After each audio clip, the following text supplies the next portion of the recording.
kids is fighting adults. Where's the parents at? Why are they being accountable? I'm at work, and if I was with them, it wouldn't happen. Devon Lee Sr. is the kid's father. I want justice. I definitely want the school to be responsible, and the parents too, and also the kids that have done that mess.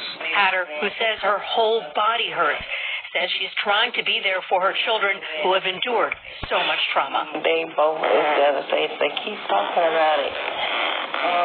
My son will just jump out of his sleep at night, calling my name. We also have trauma too. You know, I couldn't sleep. I couldn't sleep at all.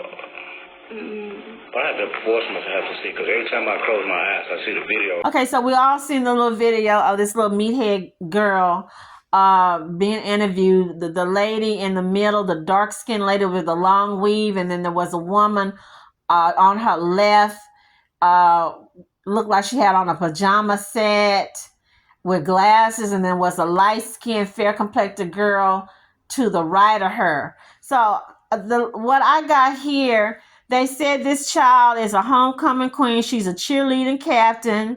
She make A's and B's. There was no remorse. There was no crying. You know how you crying, but there's no tears. She just wiping her face, but no tears. I saw they said, well, she a baby. Baby, she a baby. These are babies, y'all. These are children. And then the light-skinned lady was telling her, having her quote like a anthem or a slogan or affirmation. And she says, I will make a difference. I will be a difference. Then somebody said, this kid is being raised right. That was the one with the strong face, the darker complected woman in the middle with the long weave. This kid here is being raised right. How in the hell a kid is being raised right when they are stepping to an adult? You don't step to an adult. I know one of my aunties used to say, when you step to an adult, when you step to me, I'm going to handle you like a woman to woman. Okay. So when you step, I'm fixing to step back to you. Okay. Get in a child's place and you're going to be safe. When they get out of a child place, they're going to be in an unsafe zone where it's going to be open season on your little ass. Then the woman on the left in the pink say, let's give these kids some grace. It takes a village. These are kids. You guys, I'm going to quote something that a black nurse said about a year ago. We went to the health clinic with mother-in-law, and we was just sitting there. It wasn't that many people. We were sitting against the wall. Was another white family, a husband and wife. They about 70, and 2 or 3 other people in the waiting area. And I saw this black family come with 2 kids, about 10 and 8, a boy and a girl. And I don't know why the nurse took them into the room and left these kids out, because normally in most doctors' offices, they don't want kids being left alone. You have to have someone sit with them. So when they came out, they asked the kid, y'all was good, right? Y'all was good. And the kids was like, uh-huh. And I had to interject and said, man, them kids was not good. They jumped up and down. They came over here, sat by us, sat by this white couple. They were making faces and just cutting up next to this little old man. He got up him and his wife and they moved. So when the mama came, she tells the woman what I'm saying, that her kids was being bad. And I could hear the woman cussing. So when we tell you guys, when we tell you baby mamas, when we tell you, I don't want to use the word hood rats, cockroaches. Yeah, I went there about y'all kids. Y'all don't want to hear that. So when we got in line to check out, I was telling the black nurse and the Hispanic nurse something. And she said, you know that our people, black women, don't want you to say nothing about their damn kids. That nurse said it just like that. She said, our people, our black women, they do not want you to say nothing about their kids. She said she had 4 people came up to her complaining about them 2 little kids. And I was the 5th person. So don't give me this bull crap. It takes a village. They don't want to hear what the village say. The village come up to them, the nannies, the aunties, the goddaddies, the uncles, the unks, or whatever, however you call the men, and they come to these women and tell them, hey, honey, your child was doing this. I saw your child stealing. I saw your child vandalizing. I saw your child got smart with our elder, 80-year-old woman. And they'll tell you in a minute, get out of my freaking face. You don't tell me about my child. Leave my child alone. Blah, blah, this, blah. Don't get me to start, y'all. I got so many examples of having to, myself personally, having to call the cop on some kids in the middle of the night. We sleeping, snoring away. Just bought a brand new car. I look out, 12 midnight, a bunch of kids on my hood and a bunch of kids on the back end of the car. I go to the bathroom, wash my face with some cold water, come back looking out because I'm thinking I'm dreaming. And they were actually kids all over my car. When I opened the door, I saw the parents there. I'm asking the parents, why are these kids on my car? She tells me something about, oh, don't worry about us, whatever. And I'm thinking, don't worry about it. Go back in the house. Go back to bed. I'm hearing rocks or something hitting the window. I look out, the little boy is at my window throwing rocks at the window, you guys. Hey, Houston, you have a problem. We have a problem. I'm just going to end this with my finale or with my conclusion. I know people say kids will be kids. I've heard that time and time again. Some of these same moms are the ones whining, complaining. They can't get husbands. They can't keep husbands. Their boyfriends come and stay a few minutes or 1 hour and he leave, he don't stay. Maybe because the kids are I don't know, maybe the kids running the man off. I've heard men talk about dating women or being married and having to get a divorce because the children was just out of control and the woman wouldn't let them discipline the kids or the kids wouldn't listen to them. I found it really strange that the only man that I saw was the men from the Nation of Islam that was there protesting, some men from Unity that was protesting. The congressman was there at the school, and I saw Miss Hatter husband. He was there. But I didn't see any other fathers. Did y'all see any other men? Because I didn't see any. Get your kids. Get your kids. Because if you don't, the police is ready for them. That's why they're building all these detention jails and prisons. Okay? And prison detention is not a place for a kid.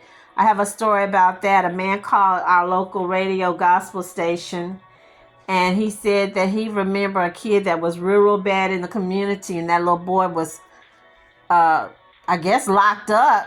And he said that the jailer purposely put him in a room, in a cell, not a room, a cell with a booty fleecer. He said that man raped that child all night long. That boy hollering and screaming, cried for his mama, daddy, everybody. And then when the boy finally was released, I don't know how many weeks or days or months the boy was in jail or prison or whatever it was, he said the boy was never the same. He said the next thing he heard that the little boy had, off himself or whatever you call it, because he could not take the pain and the embarrassment of him going to jail and that happening to him. They ready for y'all bullies. If y'all think y'all bad, they ready for y'all. They are ready for you. Kids aren't supposed to talk back. Kids are not supposed to put their hands on their little hips, pouting, cussing. You can't take an apple or any fruit and put it next to a rotten fruit. Meaning you can't think, oh, I'm going to put this good kid and let him hang out with little badass Jeremy, and little good Tommy, is his little good, the goodness is going to rub off on this little badass kid. It doesn't work that way, you guys. These kids gonna have a hard road ahead of them. Can they be saved? Yeah, I think they can be saved. I saw the mom. Wait a minute. Where was this child with the big face, meathead? The one that pulled the woman's wig. Where is her parents? The lady with the long weave that was in the middle talking, she said that she's not the parent. The other woman that was in the pink jumper, she said that she's not a parent. And then the woman, the lighter skinned lady in the pink, I don't think she was her. So where is the daddy at? I guess the daddies are embarrassed or ashamed, or maybe he's AWOL or something. I don't know, you guys. If your kid has behavioral problems or just a little Chucky, Children of the Corn, Raby, Cujo, Rugrats from hell, y'all, ain't nobody gonna take them kids in. So every mama, you should do like the way my mama did. When you go to bed at night, that should be your prayer, that God let me live long enough to raise my kids. Because I worked, as I stated before in previous videos, at the state. And I saw customers at least once a week, or family members say, oh, my sister died in her sleep. She left 5 kids behind. 2 of them, we don't know who their daddy is. We can't keep them. We're going to have to take them to the foster home. We can't care for them. Somebody had 8 kids. Did grandma or grandpa can't take care of all 8 kids at one time, y'all? I seen grandmas and grandpas take them kids and drop them off at the Child Protective Services, especially the little badass ones with behavioral problems. They ain't gonna deal with that. So make sure you got your kids raised, because when that police come by, the popo, he's not gonna have no mercy, no patience on that little black. And I'm hearing people say, well, that's Chicago. It wouldn't have happened here in Texas. It wouldn't have happened in Louisiana because the kids got way better manners than that. Yeah, we know they bully, but to me, I thought that once a parent or adult was present, they would have went on to their house. They would have went their separate ways. But instead, they followed this lady. One of them little jokers would have had a gun or a knife. What about that, you guys? I saw one of the YouTubers, I'm not going to name him. He had the nerve to be making fun of Miss Hatter, talking about, well, I see why the kids was messing with her. Look how she act. Look how she talk. And then I saw in the video, one of the kids was talking about her ankles. Oh, look how ashy she is. Look how ashy. We all ashy when we get up in the morning, especially black people. Anybody dark, even I've seen some lighter skinned people, Hispanic and Asian people. What kid make fun of a grown adult? You guys, my prediction, and I don't want to even think like that. I think I saw 20 kids. I'm thinking 3 to 5 of them will kids making it. When I say making it, being a success, going to college, being somebody, being married, have a husband or a wife with kids.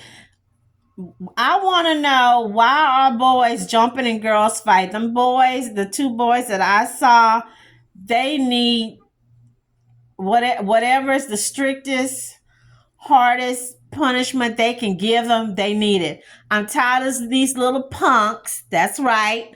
Jumping in fights where girls or women are fighting. You got men jumping in, doing a sucker punch, hitting a woman or whatever.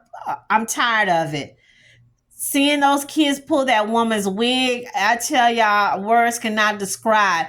That's why I carry also. That's why I keep an axe in my car. I don't know what I would have done. Yeah, I do know what I would have done. I wouldn't tell y'all. But definitely bear mace would have been involved. I would have drenched them little jokers with that bear mace like I was drenching cockroaches with that Raid. Keep Miss Hatter and her family in prayers. Keep Miss Hatter and her family in prayers. Y'all basketball, football teams, that woman GoFundMe should be $200,000 at least. Get a hold of your kid before some adult who does not have a problem putting their foot